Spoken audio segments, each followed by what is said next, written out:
Now, once you get the error message, question is how to do assertion, right? Manually, what you do? You generally put, you fill the form, you click on something, and you get the error message. This is kind of negative test cases, which you are checking that, okay, I should get the error message.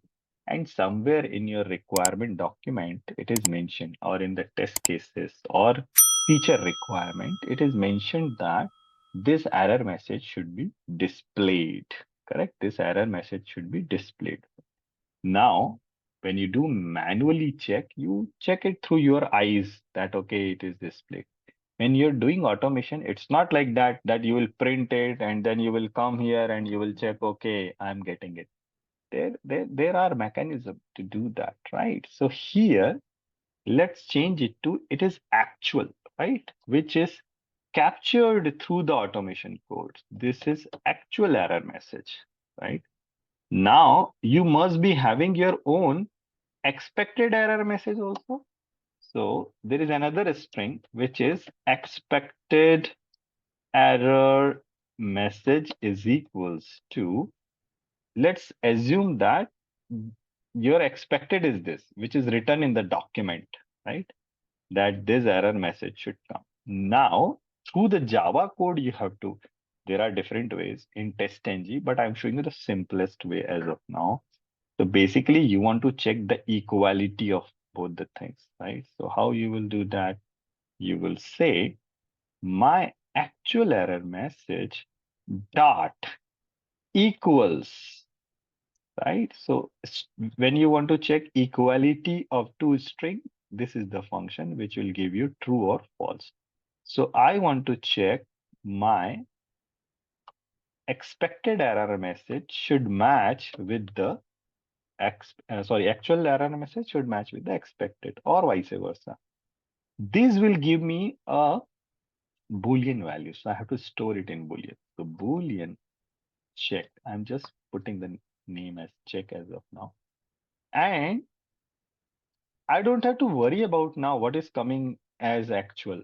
I will simply say, hey, print system.out.println check. So if this thing is true, that means my test case is passed. If this thing is false, that means somewhere expected and actual is not matching, correct? So basically, when I run this, let's run this and we will see what is coming, true or false. Let's see that. It is executing again. So that is what I was talking about, like how to automation, like steps, how you do it. We'll talk about just 5 to 10 minutes about this. Let it complete and we will see true will get printed. Okay, done, I think. Going back. See here, true. It is printing true. Why? Because actual is matching with expected. If it is not matching, it will tell you false. Okay. Now, so you should see this on only, right? You should see this only. You should not worry about what your code should be very good, like whatever you want to do. But basically, this true and false will decide your test case is passed or not. But this is not, again, this is Java way of doing it, right? Still, you have to come here and check whether it is true or false for a particular test case. So to resolve this kind of thing, how to put your test cases in such a way that it will look like step of, you know, your scenario or the test flow, JUnit or TestNG came into picture. Okay. We'll talk about it and I'll try to put some videos about it later on. But let's understand first how to start automating for your test cases, right? In real world, what happens? Generally, ideally, okay, ideally what should happen? So I'm talking about what should happen ideally. Ideally, automation should start as early as possible, then it will be fruitful. So when you have a sprint, let's say you are in sprint number 1 and you are creating 20 test cases, right? You do manual check because generally we don't have much time to automate on the same sprint, right? Because you verify all those things, right? And then you deliver it. But whenever, let me write it, 20 test cases written in this. Fine. Then when the sprint two will start, sprint number two will start. If you're working on agile, you will get to know what I'm saying. When you start a sprint two, you should try to automate all this, right? Because more you will automate, your effort on sprint two to do regression check will be easier. In upcoming sprint also, it will be easier for you. For the execution time will be reduced. Otherwise, in a sprint two, let's say you are writing 20 new test cases to check the features related to um, sprint two. But there are 20 old test cases also there. Maybe we can say regression tests are there, which was from sprint one. You should try to automate this part. These are your automation candidate. Okay. These are your automation candidate, not the new one, not this, because you are still checking it like manually. But these are the strong candidate for your regression test. So this is ideal condition. Okay. This is the ideal condition for the new project. But generally, what happens is we do automation very lately, like because most of the companies they are um, too much, involved, or they concentrate more on delivering the features. So most of the times we are doing, checking it manually, performing the whole validation part. So automation takes sometimes backseat and they start automating later on. So for example, what happens is there are 400 test cases already there, right? Now you want to automate.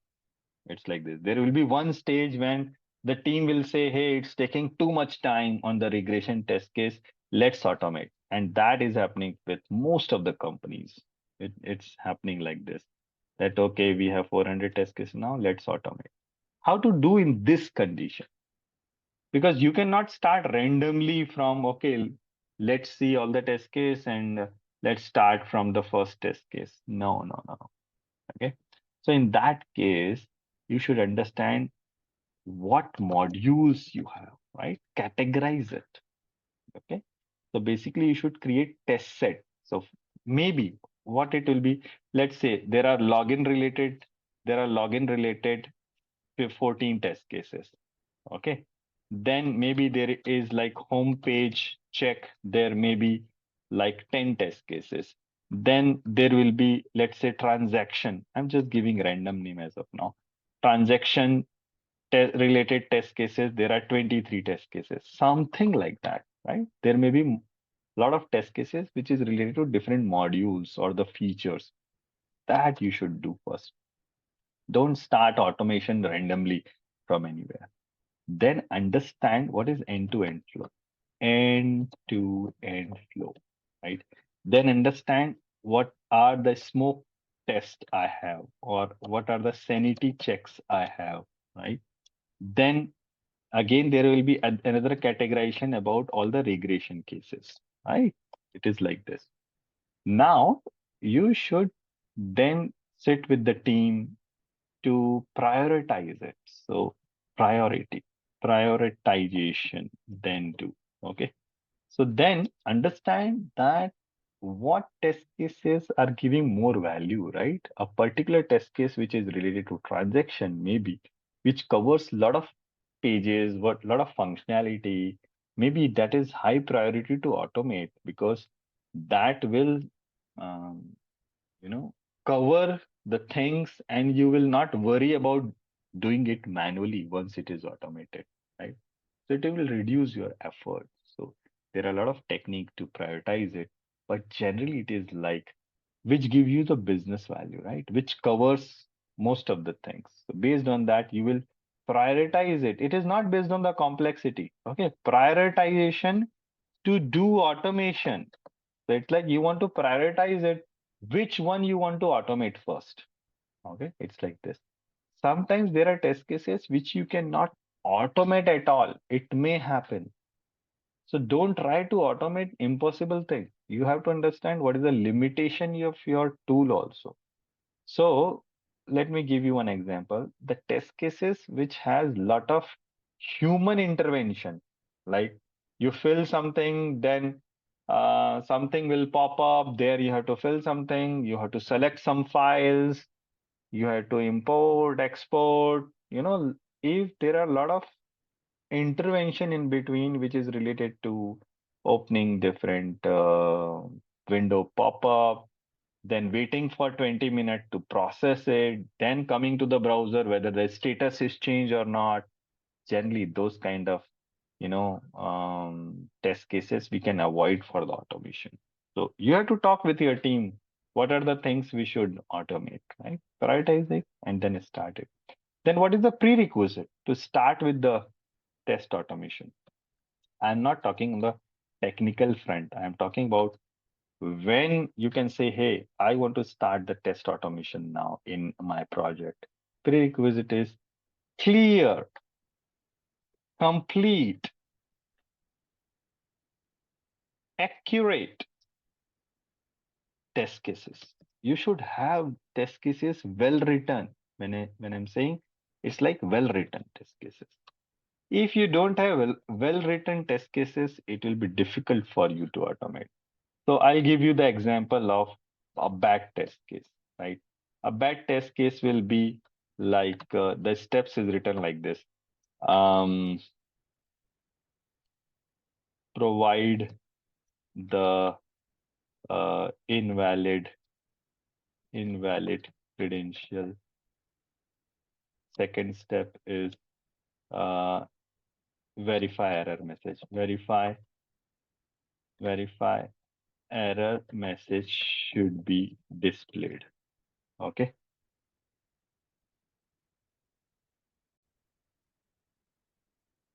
So that's a bad example of a test case, which looks good. Basically, if you think, no, it's good. It's like providing the invalid credentials. So error message should be displayed. But for the automation, it's not a good test case. Means it's not a well-written test case, right? Because when somebody will start, there will be a lot of questions in the mind. Where to provide invalid credential? In what page we are talking about, right? And what kind of user they are, what kind of URL is there, right? What is the website address where I have to provide invalid credential? What are those invalid credential? When you say invalid credential, whether we are talking about the email should be invalid or the password should be invalid, or the combination of those, or both of them, one of them. Then when I'm saying verify error message should be displayed, what error message? Where it should come? A lot of questions are there, right? It's not a well-written test case, though it looks like that it is serving the purpose, right? That's why I'm saying if you're working on manual plus automation or anything, create, very clear, in a very layman language, in fact, complete, accurate test case, which will give you proper idea. So instead of writing these two steps, if you'll ask me to write, I'll write in other way. I will say first step is open the application with URL, this particular URL, so and so www dot something, right? Something like that. Second step will be navigate to login page. Third step will be specify invalid if the test case is like that. Email ID. Fourth is specify specify valid password. Maybe the password is valid. Fifth step is submit. Sixth step is error message invalid cred should be visible in red in red color. Right? This looks better, and this will be easier for you to automate also, right? Because most of the things are clear. Which website, in what page it is, what invalid email ID we have to provide. Maybe you can give test data also. For example, test at the rate um, dot without providing a com. Maybe it's possible, right? So let's assume this is invalid as of now, and then some example of invalid password. Clicking on the submit, and it is very clear. This is my expected error message, right? Here there were a lot of questions what it is, and this one is very clear. So to start with the automation, clearly written test cases are important because the thing which is written in manual way, that only you are going to automate. If you will start automating on your own without understanding manual test cases or without referring to the cases, you will not be able to keep track of what you have automated, how you have automated, right? When you do it this way, you'll be very clear. Okay, I have covered this test case and now I can mark it as automated. Okay. I hope things are clear. Do you guys have any question regarding this? And every time you should keep track of it. So, for example, you started with 400 test cases. So make a roadmap. Okay, we have 400 test cases for our team to automate. Let's automate, like let's divide it. Like, okay, when we want to do it, out of this 350 we can automate, right? We'll say automation candidate means test case candidate. It's not like, or this can be automated. 350 test cases you can automate. Okay, so I'll say team can automate 350 cases, let's assume. And then you have to decide, okay, when we can do it. So you have to, you know, take it like how much time it will take. You have to do estimation about it. Okay. So maybe it will take 1 year. We never know. So let's say 1 year. Then you should say, okay, in the quarter 1, we will automate 70 test cases. In quarter 2, how much you want to automate? It's like this. So quarter 2, I want to automate 40. Quarter 3, how much? So it will all based on team's capacity, availability, right? Based on that, you will decide. Or you can say, okay, in this year, I will automate, 60% of the whole test cases. That is also fine. You have to talk with your leader, manager, what is your roadmap, how much you want to automate and all, or what is their idea of doing it, what they are expecting. Based on that, you should allocate the time for your own thing, right, to automate. You have to talk in your sprint planning meeting what you want to do with the automation, right? Those things. Any question here? Is debugging is required when you start automation? Yes, debugging is very important. If you are very much experienced, maybe you don't need debugging. But whenever you are stuck at any point, you have to debug your own code.